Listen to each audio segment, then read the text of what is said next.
One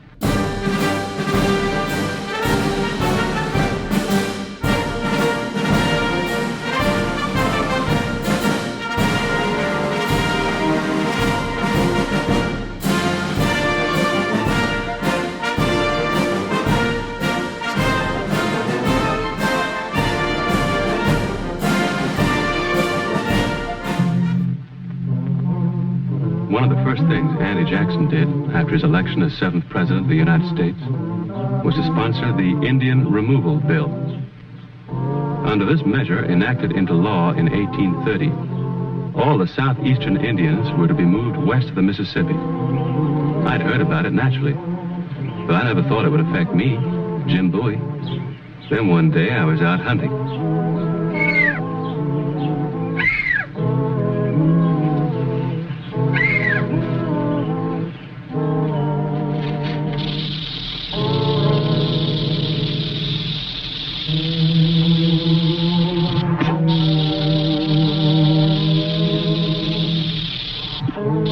Don't move.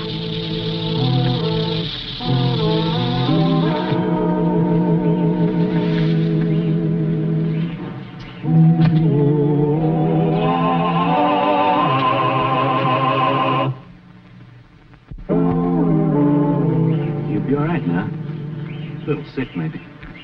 Wasn't too bad, was it? Didn't hurt much? Huh? You don't talk much, do you? I guess you and I don't speak the same language. You haven't understood a word I said, have you? What kind of Indian are you? Choctaw? Creek? What's that? That's, Seminole, isn't it? Seminole? What are you doing out here all by yourself? Where's your mother? Or your father? How am I supposed to take you back to them if you can't tell me where they are, where you come from?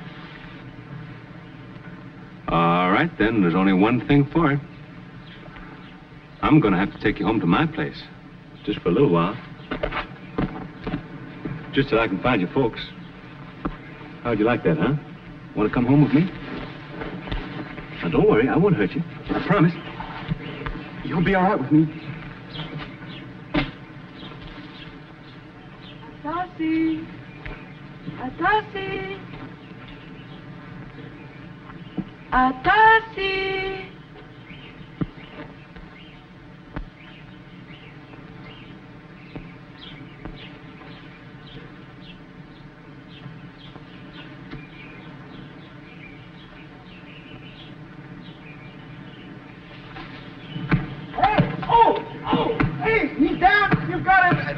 You've got it. There he is. Oh!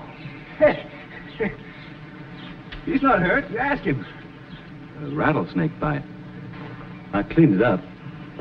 He'll be all right. A little sick for a while. I am sorry. I did not understand. I thought... You thought I was trying to steal him? White men have stolen many Indian boys. This one shall not be a slave. Not my son. Oh, wait a minute. He shouldn't walk on that yet. I'll carry him back to your camp for you. Oh, no. Why not? I would not want Osceola to know. Osceola? My husband. Oh. The boy should not have been so far from the camp alone. He will be angry with me. I won't say anything. I can carry him. Any reason why I shouldn't come to your camp? No. Then I'll carry him. Which way do we go?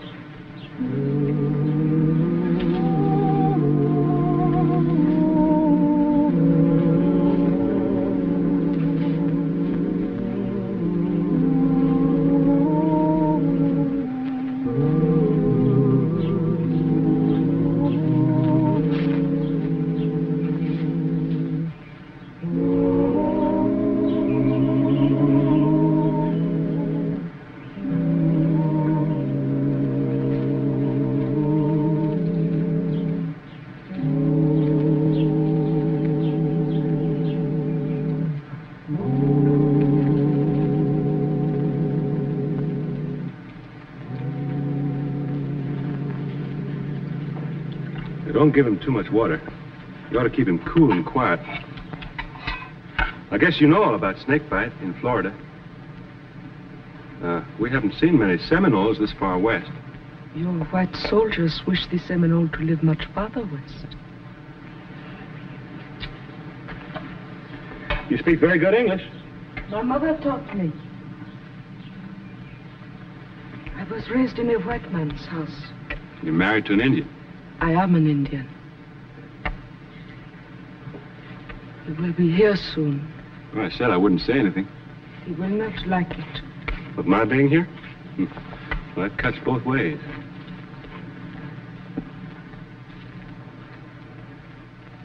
There are enough mules here to pack a camp twice this size.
Osceola.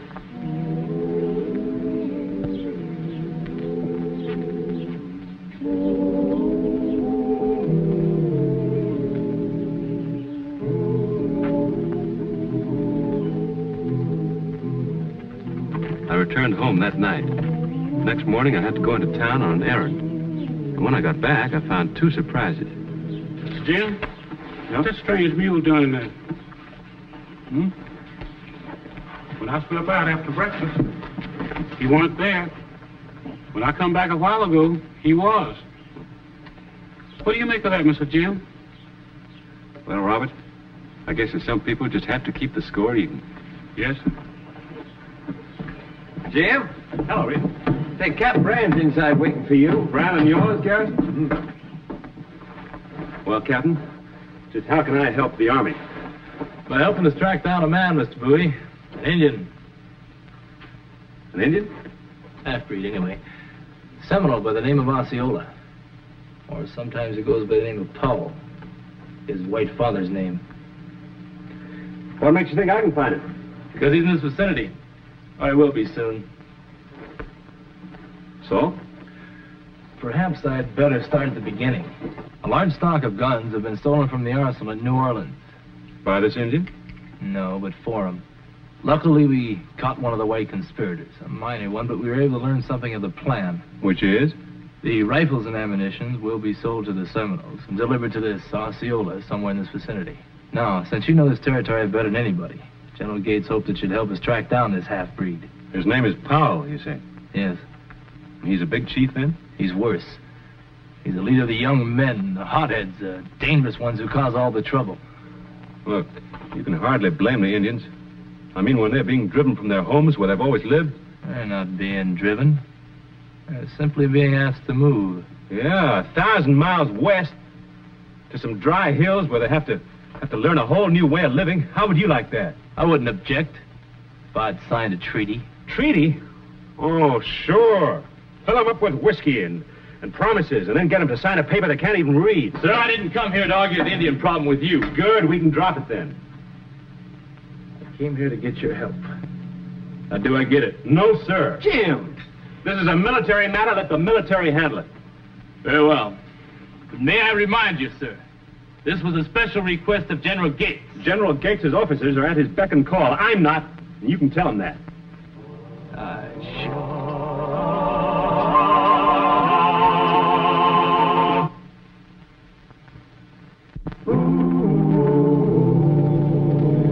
That was a fine way to talk.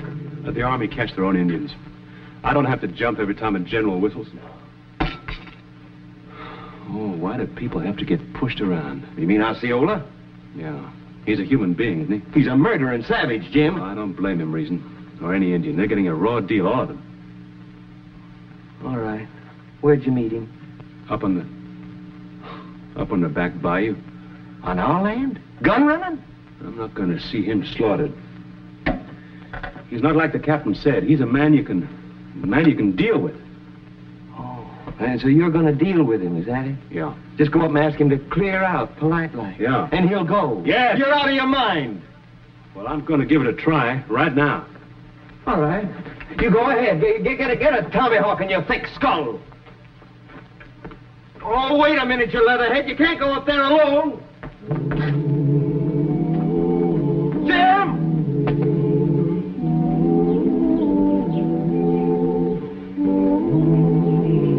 You better cover me, just in case.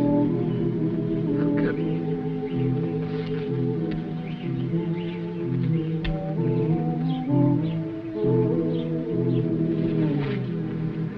Morning, ma'am. Just stopped by to see how little boy's doing. Oh, yes, I can see he's much better. Hello, Tarsi. Thanks for the mule, Mr. Powell, isn't it? Powell? What do you know of Powell? Oh, nothing. Except that the Army is looking for a Seminole of that name, believed to be in these parts. Just thought it might be you. My name is Osceola. Oh. Well, one of your men, then? I do not like questions. You can go now. No, I guess it's you who'll be going. This is my land you're on. We do not injure your land. Look, can't you get it into your head that I'm trying to help you? I don't give a hoot about your Seminole War. It's just that, well, I like that little boy of yours. If you haven't left here by dark, he's liable to get hurt. You mean you will bring the soldiers? No, they'll find you themselves. They know you're in these parts.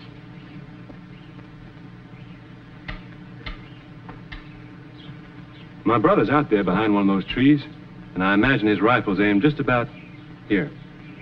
And he's a real good shot. Wait. Just a little more time. The boy is still sick. We will leave by tomorrow. Before dawn. All right. If you're still here this time tomorrow, I'll bring the soldiers myself.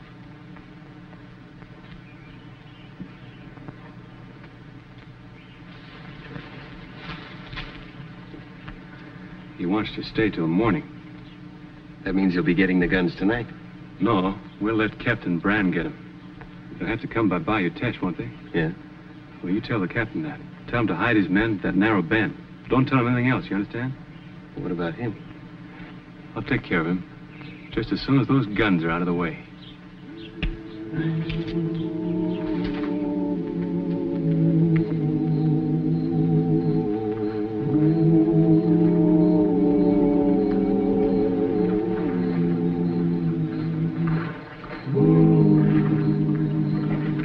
All right, stop there. Stand ajar. Keep your hands up. On the bank.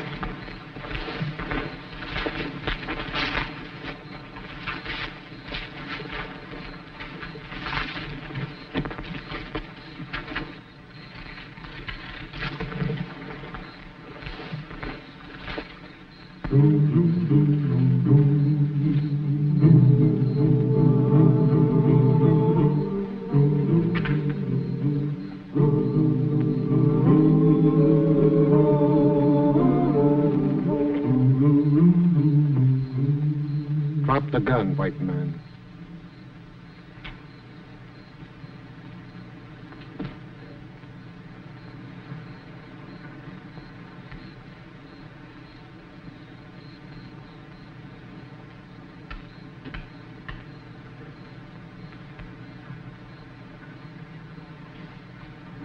What are you doing here this time? Hunting? I heard a shot. You made it? I said I was hunting. But what are you hunting? I don't know. A way to get along, you and me? Indian and white man? We understand each other. We could get along. What I'm trying to say is that if we can, why can't all Indians and white men? I do not know what you are speaking of. I'm speaking of war. It's no good. Not for the Indians, not for the white man either. How about your wife? And Atassi? Why does there have to be this killing and suffering? And if you keep on like this, there'll be plenty on both sides. Why? The white men drive us from our homes. And you ask me that? The Cherokees are going to the new territory.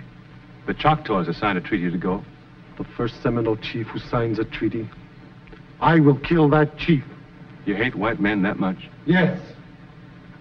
You're half white yourself. I am an Indian.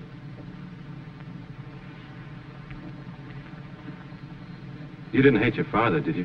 I'll bet you loved him, didn't you? Go. Why do you ask me these questions? Because that's my knife in your belt. And I got a mule of yours in my barn. All right. My father was as tall as a tree. And as straight and as strong. He came and he went with his trading. And I ached with pain while he was away. And then when I was 6, like Atassi, he came and he stayed one winter. He is gone, Osceola. He's dead. Forget him. I will not forget him. I will not forget the way he treated my mother. Like dirt he treated her. As if he was shamed by her. And by me. You were just a little boy. You didn't understand. He stayed one winter. And when he left, He took my sisters with him. His own 2 daughters, he sold for slaves. My father. Now go. Go now before I kill you. All right, I'll go. But you might as well go, too. There's no reason for you to stay now. See, those guns you're waiting for, they won't be coming. The soldiers got them already, a while ago, down the bayou.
Pack up and get off my land.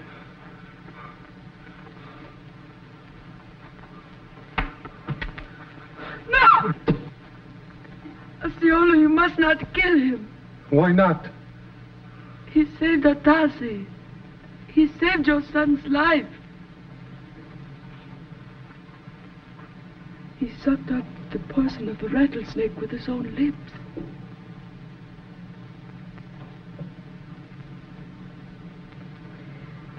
Go. Go. We are finished.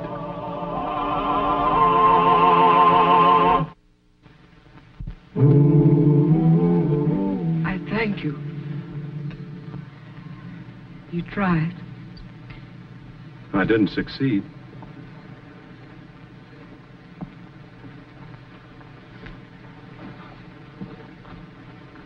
Give it up, Osceola. Give it up. You'll only break your heart. And theirs. Best to stop the fighting and try and find a way to get along. Look, you loved the white man once. You can again. You made a friend in me. You can do that again. Why not start right here, right now? One Indian, one white man. It is not Osceola alone who leads the Seminole. One man cannot cause a war. One man cannot stop one.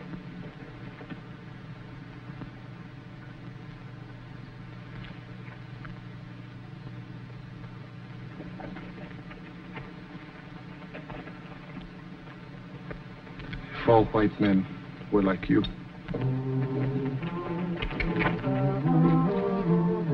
In November 1835, the Seminole chief, Charlie Emathla, signed a treaty with the U.S. government and was promptly shot to death by Osceola. A month later, the Seminole War began. Before it was over, 4,000 Seminoles had been transported to their western home, 1,500 soldiers had lost their lives, and Osceola was dead in an army prison.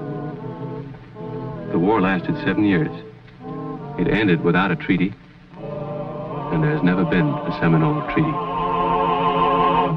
And here's the star of our show, Scott Forbes. Hello. Hope you enjoyed tonight's show, and that you'll be with us next week for another adventure in the exciting life of Jim Bowie.